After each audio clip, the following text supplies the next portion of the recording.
This is Jonah Hill, and you're listening to the only podcast that matters.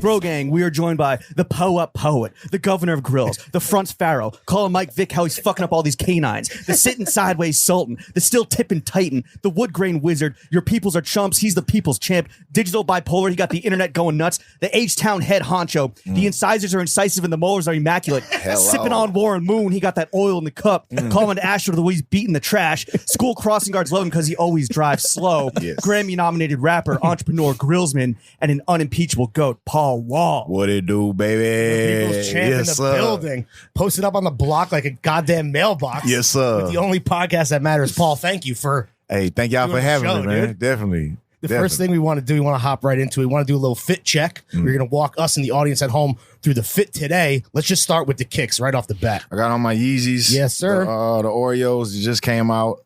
Then I'm kicking it with some Chris Wild sweats, repping for my wife. You know, she a fitness instructor, got her own brand she do. And then, of course, I'm just chilling with a, nice little... You're murdered out today. A little polo tee. Just like the typical studio fit, real easy, casual. Comfy. I got a hoodie too in the room, you know what I'm saying? Just representing. So not too much fashionable. Yeah, just like studio comfy. Shining like a goddamn disco yes, ball. Sir. Let's go through all the jewelry today. Okay, I actually got on, these are my backup grills. Oh, shit. Yeah, man. My B-team. Yeah, man. My main grills that I wear. Okay, first of all, I just got a new my birthday was a couple weeks ago. Happy birthday. Happy birthday. It's my birthday today, dude. So happy birthday. Are you an Aries? Pisces. March 11th. Well, March 11th. A man after my own heart, regardless. Yeah. So on my birthday, I got new grill. My boy Johnny gave me new grills for my birthday. Shout out Johnny Dang, another legend. You get a new set every birthday? Nah, but this was something that a new set that I was like, okay, I want these specifically for my birthday. And I performed with Bun B at the Houston Rodeo on my birthday as well. So I was like, okay, I want to kill it with some new grills on stage, whatever. Just come to find out, they didn't fit right. I need to adjust it a little bit. So, it's performance time, and I'm trying to put them on like they're not fitting right. I got to go back with my backup grills. Paul Wall's worst nightmare, bro. Not even then. My normal grills that I wore, I dropped off to get clean. Okay. So I'm not expecting to wear them for the rodeo because I'm dropping them off to get clean. I'm expecting to wear my new birthday grills. Sure. For the Were you rodeo. grillless? Yeah. I wasn't. I had these on. Oh, thank God. I call these my backup grills. Okay. These are, B-team. Yeah. But they're still flawless diamonds, 18 karat white gold. Can we get a big smile? Let's see. Oh, hell yeah, dog. You must should have bought my sunglasses. Yeah. So even though these are still nice grills, to me they're my backup grills because the ones I prefer are the yellow gold ones that I normally wear. Yellow gold princess cut handset with some baguettes, also invisible set. So that's my favorite one. So those grills are my main grills I wear, not the birthday grills and not the grills I'm wearing now. Those are the main. The ones getting cleaned. Right. I drop Put those in like bonjour. Yeah. It's like a soft butter croissant. So I dropped those off to get clean.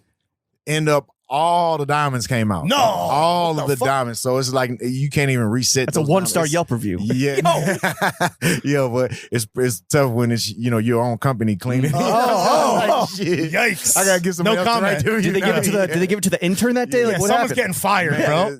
They actually were my favorite set of grills too that I had for a long time. It was time to retire them. Right. Put them in the rafters. rafters. Exactly. And I smoke too. So when you smoke with they grills, get dirty as fuck? eventually they get super dirty. Also, you can eventually burn like a little hole through the bottom. What? Or whatever. Really? Yeah, man. So when you're smoking real good, like you, obviously. Gas is too loud. Yeah, dude. So these grills, it was time to retire them anyway. Yeah. But they were my favorite ones. The way they fit, everything. R.I.P. dude. Do you have like a grill archive at the crib? I do. Like Batman looking in his old bat suits. And they don't fit. It's all grills that don't fit no more. Because naturally your teeth adjust over the years anyway. Of course. So. How many grills have we gone through in a lifetime, you think? At least probably maybe 20. Oh, damn. There's been a few sets that I got that they just weren't, we'll try new things. Right, of course. Yeah. Usually we try You're an innovator. things. You're an artist. Experimenter. Thank you. You're in the lab. Thank you. Well, usually it'll be a customer driven. Like somebody will say, hey, I want this. And it's something that's never been done before. But sometimes we'll have an idea. Hey, I wonder if this will be dope. Sometimes they are dope. Sometimes they're not. So when the ones that aren't, it's not dope, but I still got them. Sure. Still putting up Hall of Fame numbers. Right. Yeah. Damn, 20. Average. Yeah. Deuce. And in the rotation, so how many are in the rotation at any time? Any given time, it's two. My main grill and my backups. All right. So these are I call them my backups just because they're not my preferentials. Well, when we're Houston and we want to get some grills, we got to come to you. Yeah, right? And we want to see the birthday baguette. Yes, sir. Yeah. Yes, sir. And then what about the earrings? What do we got in the loaves? Oh, today? yeah, these just some solitaire earrings and things like 2 carats, something. Again, light work. Yeah. Thursday. And then the nice bust Arabic down? Rolex. Yeah. Nice Arabic Rolex. Hello. And then the chain? This is my Oiler Mob chain. Oh, hell yeah.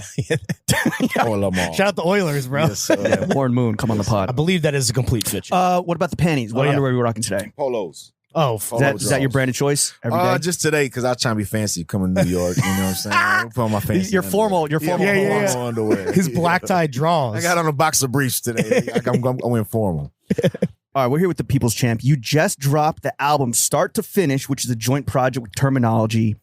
And it's been said that this is like a very New York album. So in your own words, how is Start to Finish like a very NYC album? Definitely the production on it, of course. You know, you got that core boom bap style, you know, Static Selector produced pretty much the whole thing. Other than Pete Rock also produced a song on Two there. legends, New York legends. Jay Cardam and Terminology. So, you know, it's all, you know, very East Coast. And even though Static being originally from Boston and Terminology being from out there too, still, you know, it's kind of grouped in with the New York East style Coast. and sound. Yeah, East Coast. And it's like, you know, in Texas, if you're anywhere on the East Coast, we call it New York. You know what I'm saying? Respect. It's The New York Orioles. People like, hey man, I'm from Baltimore. What you talking about? I'm a lot, you know. Still, we got New York. You've always had love for New York. Like, what's your favorite thing about this city? You know, it's a lot I like. You know, I like the attitude, the confidence everybody has. Where, you know, in Texas, it's a little bit different. Where you just kind of polite to everybody. Hello, you know, Right. have a nice Southern day. hospitality. Have a blessed day. Here, I don't mean like I don't mean being rude or nothing Sure. like that. It's just the confidence. Everybody in New York has a sense of confidence about them that like a I swag. admire. Yeah, you could just We got places to be. Yeah. Things to do. Do you have a favorite spot that you can't miss when you're in town? right here. Oh, yeah? Right here. We're in Static's Static's studio, so shout out the fucking man himself. being Thank you. He's here got every single flavor Monster energy. Yeah, this man is sponsored by Monster and White Claw, bro. What the fuck? man. This and weed. Yeah, and weed too. Can't forget. This, man, it's just being here. It's a certain vibe I get walking through the door. You know, just coming here. Just I don't know if it's just mentally something I feel or just whatever. If it is actually something physical, but anytime I walk through these doors, it just bring me somewhere. Bring different elements out of me. So recording with Static and Terminology here, making this album, and the one we did before, Give Thanks. It's you know, it brought something out of me that I never got to really showcase. Right. And you know, it's different. You know, if you're in a studio in Texas, it brings something different out of me. You know what I'm saying? A different type of style or element. You're a geographical rapper. Yeah. Yeah. My And if there's too man much loves oil, a vibe shift. and if there's too much oil in the cup, you got the Monster to bring you up. Yeah. You did have an early love for Wu-Tang and Yes. Biggie, Yep. right? New York rappers. Who's on your top 5 dead or alive? People want to know. It's tough to say. I would put Sean Price up there, Ooh, maybe number R.I.P. one for me. Yeah, he was and I got turned on to him late in the game, and it's like, oh man, what the hell was I listening to not hear this? Man, his bars was just so Crazy. next level, man. Sean Underrated, Price- maybe the most underrated. Yeah, Seriously. definitely. You know, so Sean Price would be probably my number one. Damn. You know, maybe Rakim. Okay. Definitely got to put him in there. I don't know if he'd be number 2 or just top 5. Sure, it's unranked. It don't We matter. could do like, you know. Yeah, Cameron. Oof. I was always a big favorite of Cameron. You know, he's a big favorite of mine. I mean, you know, I love Cameron music. You guys are both very funny. Yeah. Hilarious guys. Yeah, you know, he Cut from kind the same of, cloth. and you know, sometimes when you're funny, it's seen as corny or goofy. Okay. But Cameron was as gangster as it got. So whenever he did anything, I feel like he funny, changed that perception, he changed it. right? Yeah, he definitely changed it a lot, man. And Drinking sake on a Suzuki Wii in Osaka Bay. yeah, just the wordplay, all of that. It was just Internal rhyme scheme, baby. yeah. I definitely was inspired and still am. All right, that's by 3. that. Okay, That's 3. 2 more slots. All fucking New York guys so far. Yeah, what you said? Top 5 New York, right? Oh, No, no, just dead or all. alive. Oh, of anywhere? All over anywhere. geographically? Yeah. Oh, You I wanna gotta start over? Oh, we gotta Yeah, I let's start over. Yeah, I gotta start over. Number 1, I would say my favorite rapper all time is Lil Keke from Houston, Texas. Sure. Definitely my biggest inspiration musically. What made me fall in love to hip hop. One of my first introductions to hip hop was listening to him in the early 90s. and just something I always strive to emulate. You know, he how he represented Texas, represented the underground, had phenomenal wordplay, created his own vocabulary, was an icon for the city and for the culture. There's definitely somebody I always, emulated and admired. So Lil Keke definitely number one. Number two favorite rapper is Rich the Factor from Kansas City. Man, oh my God. I wish more people knew about Rich the Factor. They are now. He might have 500 albums out, like no lie. Yeah. And every album he put, like he put out probably 4 already this year. And when I say that, don't let it get lost that every album he's dropping bars, gems, knowledge, just everything. His beat, the production he has on there is, shout out to Rich the Factor. The way you talk about Rich the Factor is how people talk about this podcast. Just so you know. Yeah. Bars, knowledge, gems, Rich. Factors. Yeah. Number 3, I would say the Jacker. Oh, shit. Rest in peace to the Jacker. Absolutely. Jacker. Also another big influence on me, who I got turned on to through my boy Skinhead Rob. And he put me on to Jacker, the Mob Figures, Andre Nicotina, who became some of my favorite rappers. So, man. You love being put on to new shit, clearly. Definitely, man. You're not going to pretend like you've heard it all. Yeah, when you just hear something or whatever randomly on the radio or something, and I don't mean to say radio like, like, to blame that radio or bad radio. Nah, but just when you hear something that's different than when you got somebody who's like, hey, you heard that new power terminology? Right. Man, they going off on that. You're like, oh, word, let me hear it. Let me check it out. And you're like, oh, yeah, they are going off. So yeah, my boy put me on it. It's like when you hear something and you just love it with pride that you got to share it. Right. The cultural exchange of good taste, baby. Those are the things that like they had huge impacts on me. And it's something that I never heard or just, was obscure under the radar to me. And then you hear it and you're like, it's now a part of your everyday life. It's now top 5. You're an open-minded individual. You gotta love adult education. Yeah. Okay. Fourth slot. Yeah. Who do we got? I would maybe put Sean Price number 4. Okay. Respect. Put Sean Price number 4. Like off all the things I said earlier. And then number 5, I would probably say Pimp C. R.I.P. to God.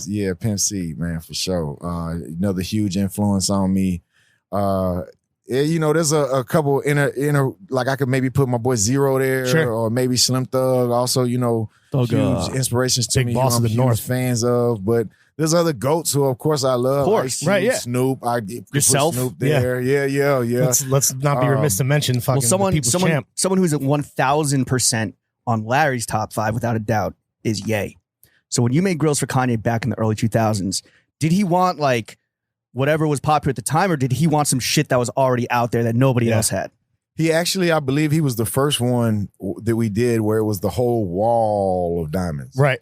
Where the grills I had at the time were invisible set, but it was each tooth, was like a block of diamonds. Then the next tooth was hand set like a block of diamonds. It's a fucking Lego set. Where he got non-stop, what we call non-stop, where there's no gold gaps in between to separate the teeth. It's just non-stop, invisible set, hand set diamonds. Were they grills or was it permanent for him? No, grills.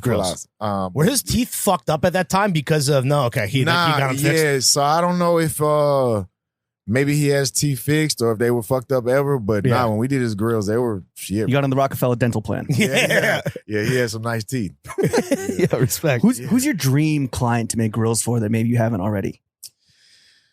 Well, that's a tough one. It could be somebody, we've made for a lot of people that, is like you wouldn't expect, like LeBron James or somebody, or like, Serena Williams. Oh, damn. A lot of goats, bro. So, those type of things are something that where it's like LeBron, I don't know if he's ever even worn them. Right. You know what I'm saying? But just the fact that we got to make them. What an honor, right? It's like, wow, yeah, man. Wow. So I don't know, man. Definitely, I would maybe say somebody who was an inspiration to me with the grills, and a lot of those people I did have an opportunity to make grills for. But maybe somebody from the Hot Boys like Lil Wayne. Ooh. You know what I'm saying? I like to make Lil Wayne some grills. He said it in a song too. I paid Paul $100,000 for my cap. grills. Yeah, well, shit. Because I'd have made them for free. What? For Lil Weezy, what's up, baby? I got you. Let me know. He listens to this pod, so he'll be hollering at you for sure. Yeah. What's the most you've ever personally spent on a grill? The most I've ever personally spent on a grill is like a trick question because You know, it's like when you build a house, well, how much did it cost to build a house versus how much is the house worth? Oh, okay, touche. How much You're a if I was businessman. to- Yeah. If I was to buy retail, how much would the house cost? So This is rich in factors. yeah. The most expensive, I think that we ever, well, at least, man, I don't know, because for a long time, Nelly had the most expensive like grill that it cost us the most to make. And Yeah. it Was cost that for us- the Grills video? Or Yeah, it was. Okay. Actually, it was a different one because the ones for the Grills video with a blue set he had. This was we made those too, but it was Okay. a different set that we made for him where somebody had made him a set and told him it was Paw Wow. We fuck with Paw Wow.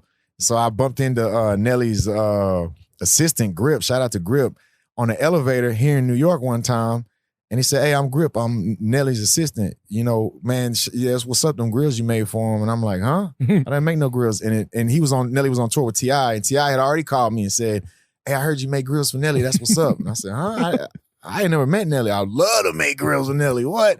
But I never even met him. What you talking about?" And he said, "Yeah, I just seen him on tour." And he said, "You made him some." I'm like, maybe he mistaken, or maybe Johnny, because Johnny too would he'd be oblivious to who walking in. He don't know who they are. You know what I'm saying? So maybe Nelly did get grills and Johnny just didn't know, oh, that's Nelly. You know, even one time when Johnny realized Bow Wow and Paw Wow were like it was two separate people. Really? Yeah. You thought you're a 14-year-old child? No, well, he just knew the name Bow Wow, but he like, man, and he was like, wait a minute, Bow Wow, Paw Wow, that's a Texan accent there. Yeah, that Texas accent. Lil Paul Wall. Dude. Yeah. But Nelly, man, when I'm on the elevator with his set, I'm like, man, look, did I make Nelly grill? I never made. Are you sure I made him grills? And he's like, yeah. He tell me the kind of situation. I said, wait a minute, hold up.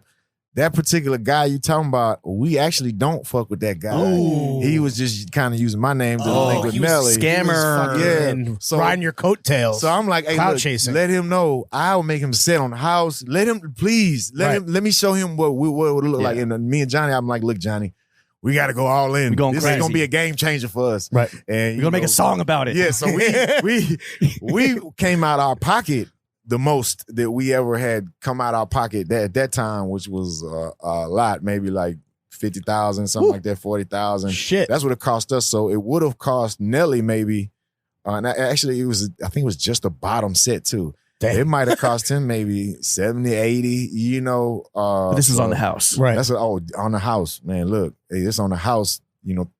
Thank you for thinking of me. Right. You know, this is what I can do. No, man, look, we don't get along. They just rival jewelers.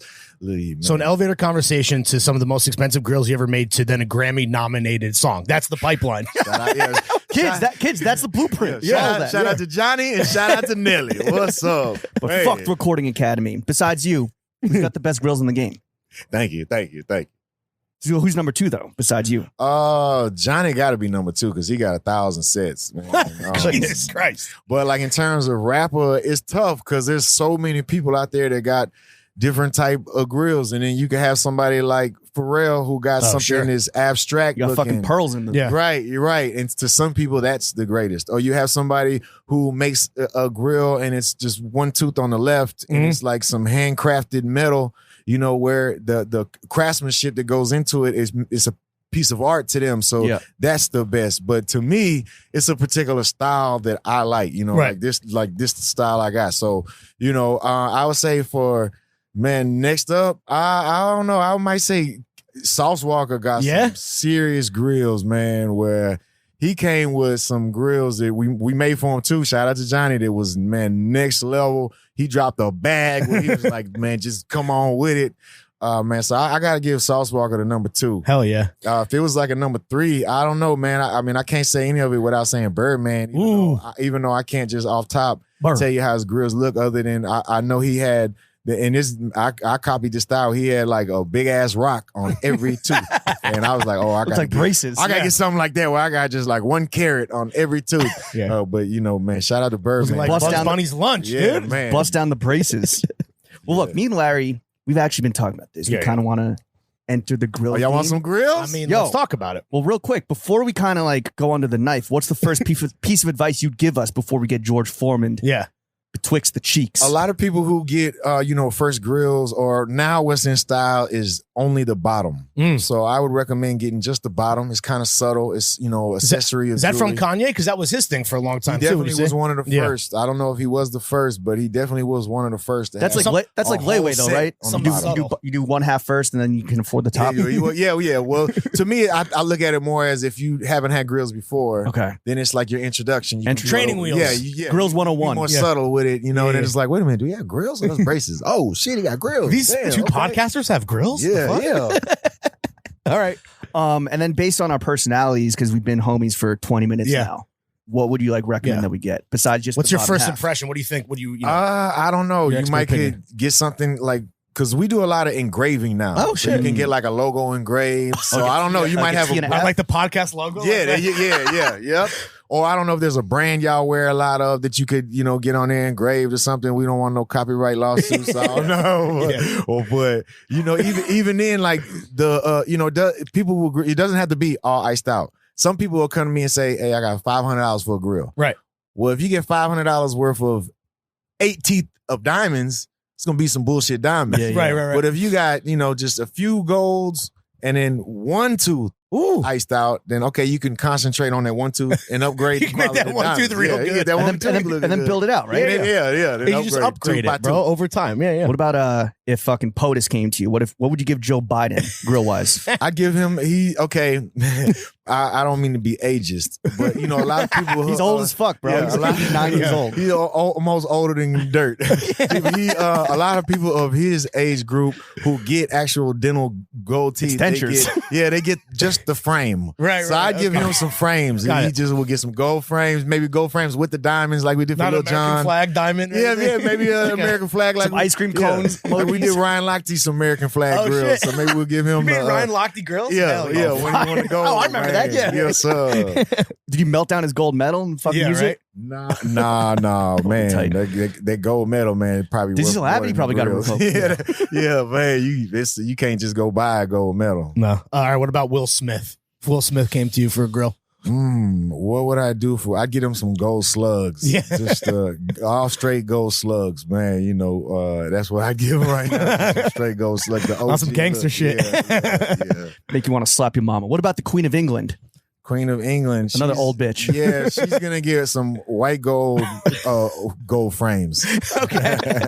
Respect. Elizabeth, you already hear. What about Chris Rock? Okay.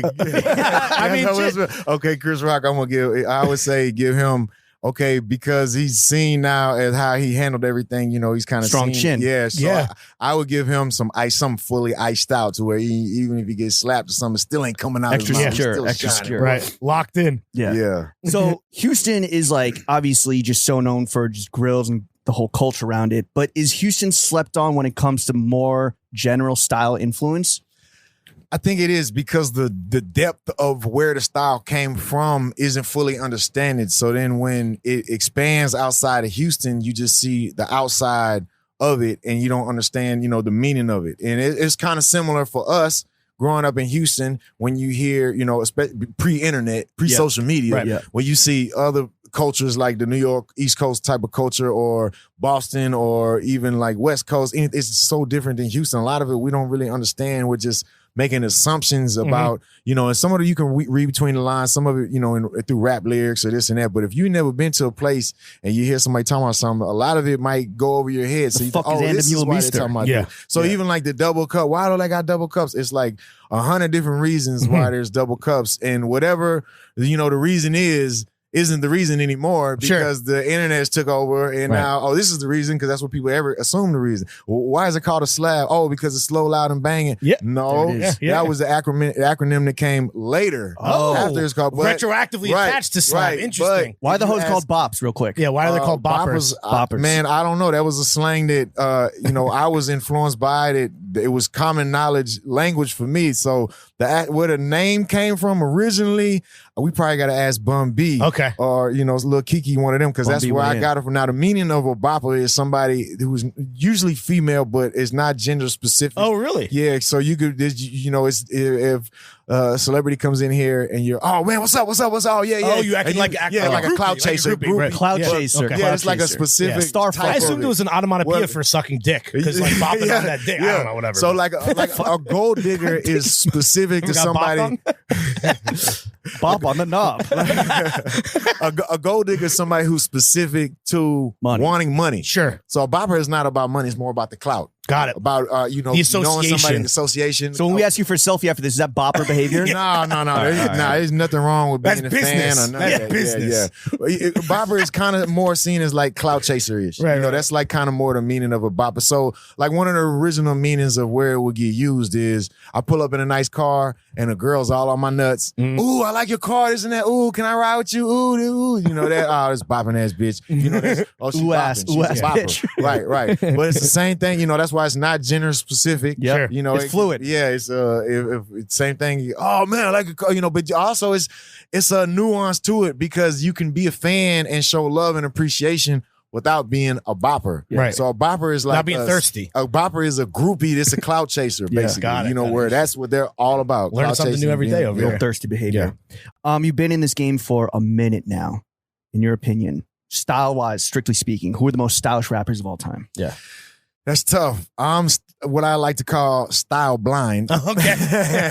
You're doing the wrong I need podcast, a little bro. help. You're blinded by the grills. And when I find something, I stick with it for like 20 years. Oh, you know what I'm saying? So it's like You just updated your fit yesterday. I just started wearing Yeezys yesterday. You know, now, but even then, you know, the people who are seen as stylish when they come out, you laugh at them and say they look like a clown. Next thing you know, they trailblazers, Right, they're right. icons. So it's always also like it's very nuanced. People man. fear what they don't understand. Have you always been so open-minded, or has it kind of been like No, I'm very conservative when it comes to my clothes. Like, man, I wouldn't wear any clothes with rips in it or any type of paint splatter or any of that until last year. Right, you know what I'm right, saying? okay. Like literally. Was like, that because you're more just focused on the jewels and shit and you like let that speak? Or? it was my peer pressure of the era I grew up in where if you dressed a certain way, you were corny. So Got I it. can't dress any way. It's fighting me to dress. I can't wear this color or this type of pattern or anything. the Mitchell that's got to go beneath the knees? Yeah, I gotta be super baggy with it still. Right. Like I don't know what fitted clothes feel like. So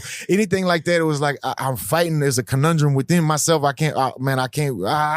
Did your mindset change when you lost mad weight and you needed a whole new wardrobe? That was because when you're fat like that, I'm 350, 300, whatever. That was the pounds. peak? The scale, well, I don't know. The scale broke. So I couldn't find You a think scale you to were work. 350? I easily was over 320, 325. God but I damn, think there Paul. were times I was more than that. Because even then, I went on periods where I would work my ass off, work out, diet, everything, exercise for months at a time. And I'm still, I'm 320. Right. Shit, what was I before I worked out? Shit.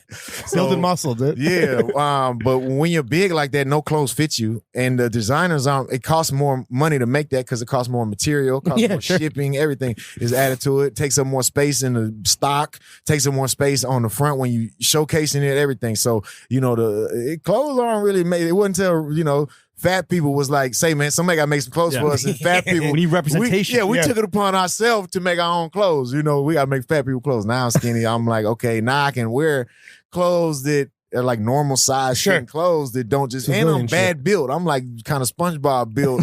You know what I'm saying? So it's like the clothes always fit kind of funny on me. Like if I wear like a baseball shirt, where it's like this, the sleeves come up halfway, I look crazy. Any type of V-neck or something, I'm just, oh man, I look crazy in it, man. So even, man, I don't know. I gotta, and I'm very self-conscious being that I was overweight my whole life. So I'm very self-conscious about those type of things. So I get stuck on what I see when I look in the mirror versus what's comfortable or what I like. Sure. It's what are people going to think of me? You got to love yourself first. Yeah, 100%. The first step. One thing you got to absolutely dial in again, the grills, obviously, right? And you built out a fucking empire with your partner, Johnny Dang.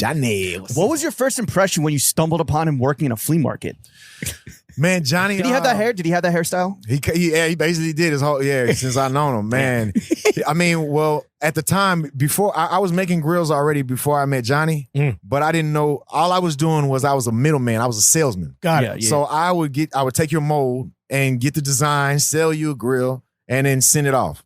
And I didn't know who I was sending it off to. It was just an address, and this is who we sent it to. Somebody put me on to him, so I'm like, okay, this is who we signed. Okay. That's the plug. Yeah. Fuck it. My boy Crime, he came from New York, came to Houston. He came from Brooklyn. His name is Crime. His name is Crime.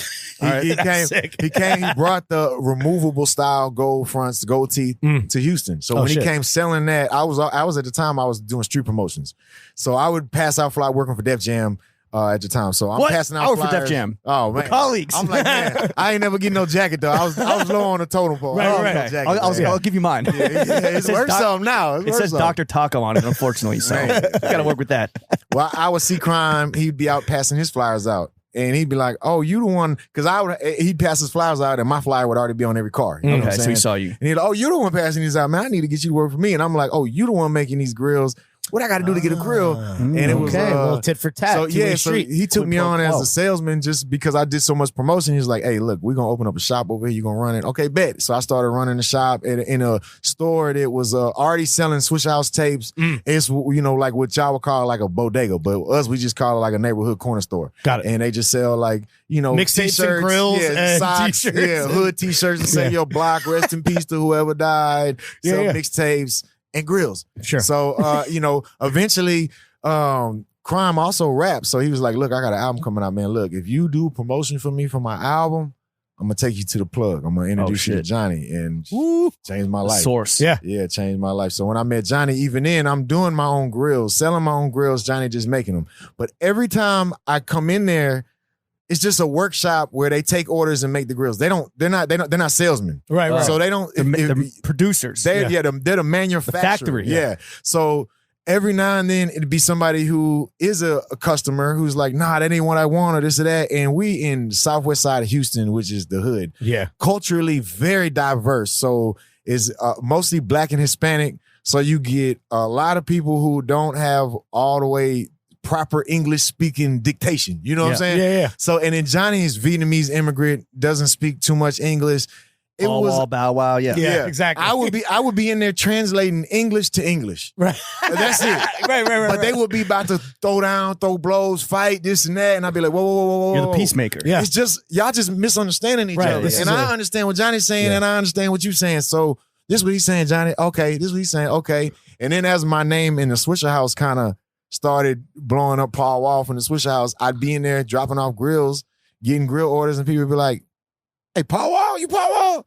And it'd be like, damn, you famous or something? And I don't know. I mean, tell me, bro. There's no internet, none of that, so you don't know. There's no internet to go nuts just yet. Yeah, not just yet. The internet's So not Johnny going nuts made just out the yet. English, but Johnny understood the fame. He understood that. And Johnny was like, say, man, because everybody would know me. And that was from the jump. I was a good salesman from the jump. My knack was the customer service. Oh, sure. So even now, this is where I come in. Right. If there's some problems or issues, I'm the cleanup man. Yeah. Or even just when It's the wolf. it's customer service. You know what I'm saying? Because that's the biggest factor for me. Having a brand or a company that's gonna last generations. Sure. You know what I'm saying? It's all about It's not about getting Customer's over on always somebody. right. Yeah. The customer's always right. And Johnny understood that being it. He's a first generation immigrant. Right. His family came from Vietnam. He came here.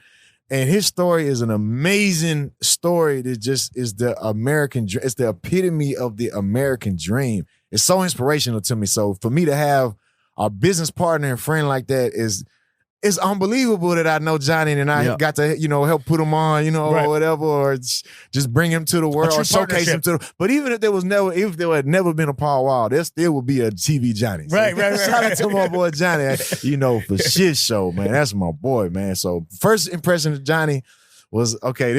And he always had that spunk to him, man. He loves life. Yeah.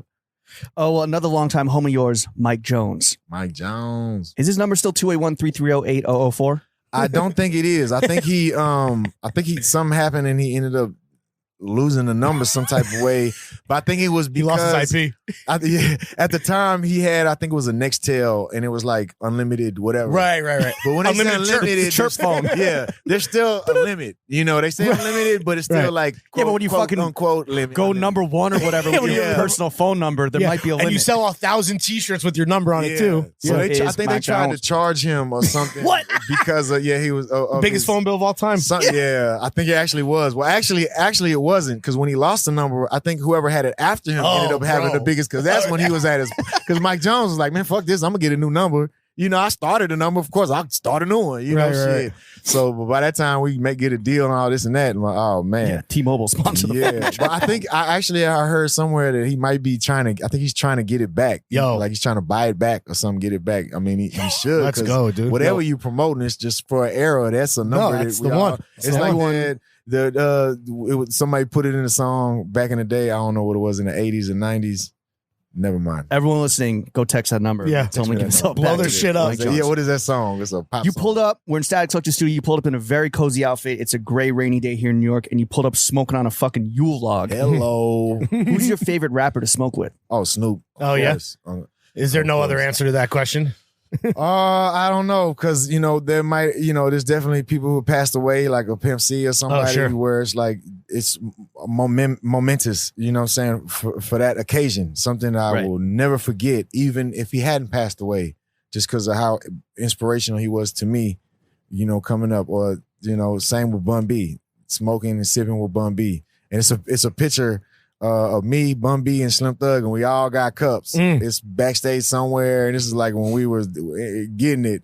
And man, I love it's like one of them pictures for me where mentally I already had that picture in my mind. Right. But now we're manifesting physical. it. Yeah. I had the NFT in my mind, but now I got the physical. Right. Is Snoop like funny when you smoke, or is he profound? Like on some Yoda shit. Yeah, he's all of the above. Master Jedi. Man, definitely all of the above. Man, the greatest smoker to ever light up. Man, maybe Damian Marley too. Smoking with him in Jamaica at Bob Marley. Talk about legacy, bro. Oh my God, that was in Bob Marley studio. Man, I went down and rest in peace to my boy Omar. Somebody I came up with in Houston. He was from Jamaica, and he actually, man, he got stories. He be telling me how he snuck into America, and man, it sounds so easy. Man, I'm like, oh man, but enough about that. I don't want nobody knocking at my door.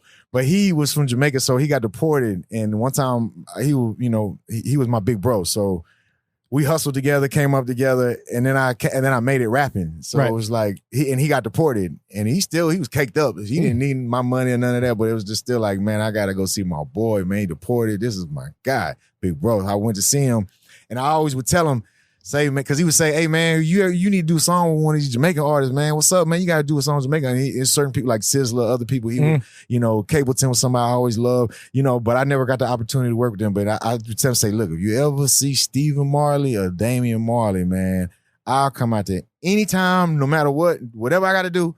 Wherever I gotta go. Right. So it was New Year's, and he was at a New Year's party in Jamaica, and he saw Stephen Marley, and he was like, "Hey man, my boy Paul Walter's my guy." And they're like, "Oh yeah, we heard of Paul Walter. Yeah, we know about him. I hadn't met them before, but this is they were familiar. This is like maybe 2005 or 6. So my name was kind of getting around a little bit. So it was like, okay, what's up? And he's like, yeah man, he really want to fuck with y'all. Okay, you know what? We're going to be out here till, for another week. If you want to come out here, it's all good. And we live in Miami, or we be in Miami or whatever. So he called me at the party. Say, man, I just met, look, say, you come in or what? So next day I jumped on a flight, went out there, and I just show up at the studio. I'm there, and we walking up, and everybody looking like, the fuck is this walking up? Like, and I don't know nobody. So I'm like, what's up? And Damien like, is that Paul Walter? And I'm like, what's up? People's like, what you doing there? I'm like, shit, my boy said he met your brother. He said, come. Told me to come, and I came. Oh, shit. Kingston you really about to come? Wagwan, I'm here. It's Paul Wall. You think I'm going to pass on that?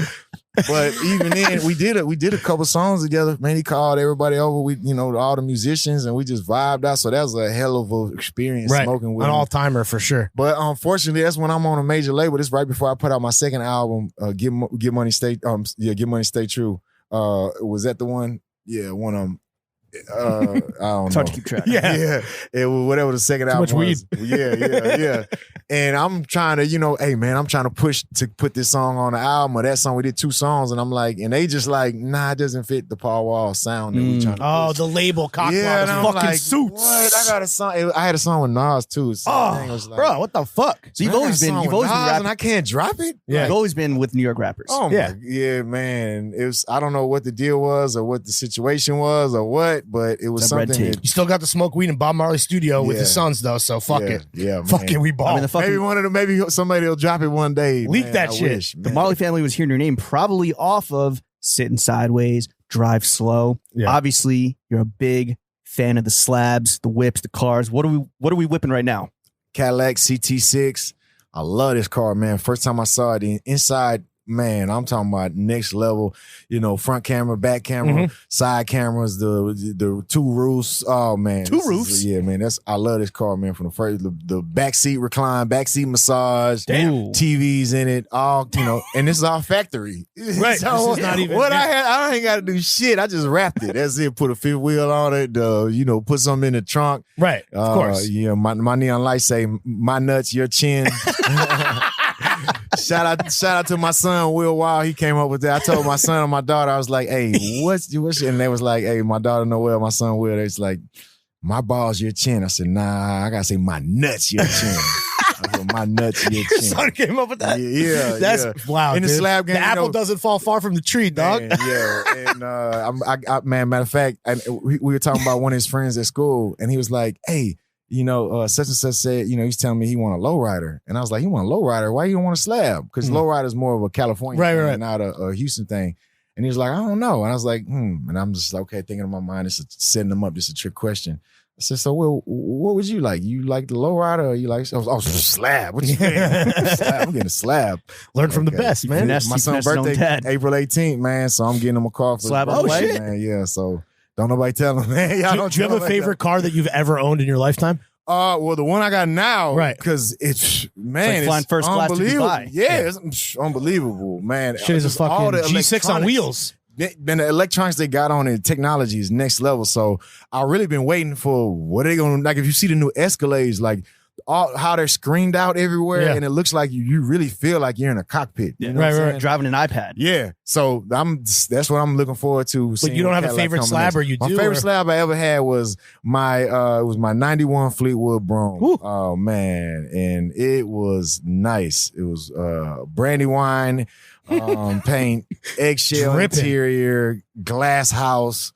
I love this car. I had that car and a matching 76 Eldorado drop that I was on the cover of Get Money Stay True. And I ended up, my boy T Ferris ended up buying the drop from him. He loved the drop, man. I'm gonna buy it from you one day. I'm gonna buy it from you one day. And one day I was like, shit, I bet. I ain't got nowhere to park it. You wanna buy it? It's like, shit, bet. I'm buying it. So he bought it. And then so he had that one and I had the Fleetwood. And that Fleetwood, that 91 Fleetwood, it's the one that's in the Break 'em Off video. Okay. No rentals. Yeah, say I'm gonna break them off real bad in the trunk. That's my favorite of all time. I heard that one of the best car wash in Houston is actually at a strip club. My question for you, Mr. Wall, what's the best strip club in Houston? Based on your research and development. Yeah. I really don't go to strip clubs. My wife don't play. Okay. So they say you can't take the heat, stay at the kitchen. So right. Let me go chill in the living room. It's not worth it. Yeah, let me chill in the living room. I don't want let me get out the kitchen. I don't want no smoke. But we got a lot of homeboys that DJ the strip clubs that put on the shout to my boy Big Tho, DJ Eric, J Bone. They all get it in, so there's a bunch of them. Does your song have to go off in the strip clubs in Houston before people, is that like which is like the Atlanta way they say, yeah. I mean, I think that is one avenue, that's one path, but it's not a must and it's not the only path. A lot of times, it is an option. Yeah, it is an option, but it's very saturated with people trying to go only that way. Right. So there's people in there who got a lot of money and they spending it all that way. So if you coming in there and you got a little bit of money, then you competing with somebody who got a lot of money. Like the song might be trash, but they can fucking pump it. And they're going to blow it. You're a small fish in a big pond. Yeah. Right. So I don't know. I definitely had some songs go big in that path, but there's been a bunch that didn't, like Still Tipping, Sitting Sideways. They didn't come up through the strip club. Right. They came up through the regular clubs. Actually just the streets from the mixtapes and then the regular clubs playing it because that was just some street shit that everybody would sing word for word, everybody know. And then the next thing you know, they playing in the strip club too. Even though it's very slow, they dance to it. Well, the strip club, perfect segue into everyone's favorite segment of this podcast. Yes, sir. Still a little sucking and fucking and meet some cheeks for the friends at home. What's the best Paul Wall song to get up in them walls to? Well, it's Jill Scott featuring me. Okay. I say that. So Gone. Okay. I say that. Yeah. Jill Scott featuring me. Not Girl? Not old girl, because then y'all might be arguing or something, and y'all going through that, and like you thinking about something. Right. Your head's not in the game. Like, yeah, God damn, gotta focus. Yeah. Do you listen to your own music when you're beating cheeks? Nah, I never have actually. Oh, really? Yeah. When we interviewed Big Boy from Outkast, he was like almost exclusively, I fuck to my own music. Nah, with me it's more like R&B or specifically screwed R&B, screwed and chopped R&B. It really kind of damn, that's real central. Yeah. Based on your time as a master in the art of parking lot pimping, what's the number one tip to pulling boppers? Pulling boppers, the number one tip is you just gotta look like you got money. They're gonna come to you. Yeah, fake it till you make it type shit. Really, moss to a flame. Yeah, this will work for a lot of our listeners whose fucking fits are worth more than their rent. You know? Yeah. Well, you definitely gonna catch some boppers because they'll price your fit out. Right. But that's and as we established, that's a slippery slope. It is, because a lot of the people who are like the millionaires and billionaires, they don't dress like it. They dress like shit. Right. And if you gauge them off of what they wearing and what kind of brand and it's funny because we was in the hood one day and I had on some like Nikes and some sweats and the little kids was like, "That's Paul Wall, man. Why he broke? He must be broke. He look broke." No Gucci belt. Right. Me and my homeboy was laughing. And my boy said, "Hey, why you say that?" It's because he ain't got on no Louis and nothing. We like, man, I had to tell look him, at the mouth though. Look, you got $100 in your pocket. You go spend it on clothes that cost $100. How much money you got? Nothing. Right. But you got $100 pair of shoes. Now, if I go buy some $20 pair of shoes, how much money I got? $80 with some $20 shoes. So what's more important? Simple math. Yeah, After school special with Paul Wall, dude. I'm not a firm. I don't like the brands. Right. I like brands that I like, Sure. not brands that And your own for the brand. sake of brands. And your own brand. Yeah. Your own my own brand. brand. Once I got a brand, it's my own brand. That's all I'm wearing. For 10 years. 100%. I mean, you're a super successful businessman. Mhm. Our question is, how much money do you make, Paul Wall? Yeah. Well, I could definitely make more. Yeah. Let's We all hurt some could. feelings. We all could, right? Yeah. Well, I mean, just because where I focus my energy is not where the revenue comes in. Interesting. If I focus my energy specifically on money, then I'd be selling grills 100%. Like exclusively? Exclusively, yeah. But my heart is in the music. Even in the music, if I made a different type of music, it definitely would bring in more revenue. But my heart is with the legacy of when you think of Paul Wall, what are you going to think of? Right. And that's why that speaks to your longevity, right? Yeah. I would rather you see, oh, damn, I didn't know he had all these albums out. And you pick on anyone randomly in any year. Now, this year, 10 years from now, 15 years from now, you pick any one of them randomly and you put it on and you say, damn, that shit was fire. Why I didn't know about this? As opposed to just me being trendy Chasing with the trends. sound. Right. Yeah, being You want to be proud of your fucking output, and your there's whole nothing wrong. discography. There's nothing wrong with the strategy. No. But That's not you. Are grills the most profitable revenue stream? for sure. And it's a nuance too, because we said how much we charge like a percentage base, right? So normally you go to a jewelry store, it's a 300% markup. We might just mark it up 100%. Oh, you know what I'm saying? So, what a guy. Right. Yeah. So hey, we're still doubling up money. We're making some money, man. But hey, you're still saving, you're getting a bargain price. And I might be a repeat customer, Right. Because you're going to treat me right as the customer. Now it's difficult when you got somebody who's trying to catch boppers. So they like, man, I want to spend 50 on a grill just so I can say I dropped 50 on a grill. Yeah. I want the grill to say 50,000. Yeah. But if it only costs me 10 to make, it's like, well, damn, I don't want to charge you 50 if it's only cost me 10. But if you're twisting my arm about it. Yeah. Oh, but that's where the longevity of good business practices come in, because when you go to another jewelry store and say, yeah, I dropped 50 on this for Paul Wall, and the jeweler say, I could have gave you that for 20. Yeah, right. You got ripped off. Then you like, what? Fuck Man, Paul Wall. fuck Paul Wall. Yeah, right. So I'm very aware. So I could definitely make more money. But it's a long game. It's the whole Yeah. ecosystem. What do you like to spend your money on? Besides putting it back into your music, besides putting it back in your own businesses? I waste a lot of money on food, man. Yeah? I waste a lot of money on food. In Texas, we love to eat. We got a lot of great restaurants. So, you want a little of this, a little of that. And what's your favorite type of shit? Like barbecue Tex-Mex. or a Tex-Mex? Yeah, barbecue's number 2. But What would be your typical Tex-Mex order? What are you getting? Enchiladas? Anything? Anything, period. Only thing I don't really like Tex-Mex is menudo. Okay. And I don't eat a lot of seafood. I eat fish, but I don't like shrimp. So anything like that, I don't. The opposite of Pimp C. Yeah. It's like you guys are good friends. He's taking shrimp. I'm just steak. You're just scared of getting iodine poisoning. Yeah, exactly. Yeah, I don't want the iodine poison. Okay. Paul, before we get out of your hair and out of Static Studio, You're doing amazing. We're so fucking stoked for this album. Fucking Grills living from you. legend, bro. We would love to offer up some constructive criticism. Take it or leave it, right? Yes, thank you. Just a little perspective from two podcasters out here. First up, can you please make us some grills? Yeah. Okay. All right, there it is. I got you guys' number. I got Sam's And number. now we know we're only paying 100% market. It's locked in. Yeah.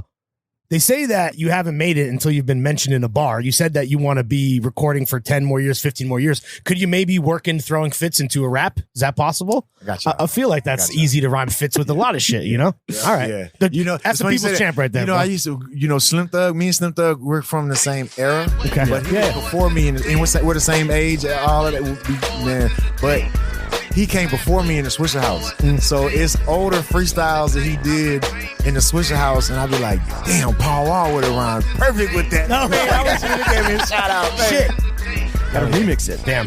Paul Wall, thank you for coming. The motherfucking the only podcast that matters. He's a man, bro.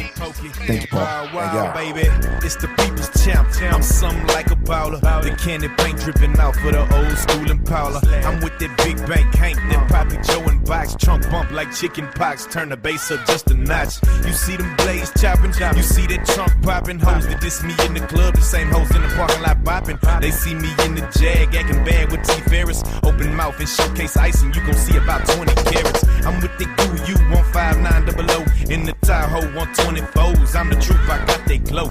I'm out this Swisher House with Archie Lee and Kuda Bang, sitting sideways on Swain, the candy paint dripping off the frame. You see me acting bad, I'm showing out in pulling stunts. Say cheese and show my fronts. It's more carrots than bus when it's lunch. It's Power Wow, baby. I got it made. I got a cup full of that oil and I'm paid. Plus I'm sitting sideways.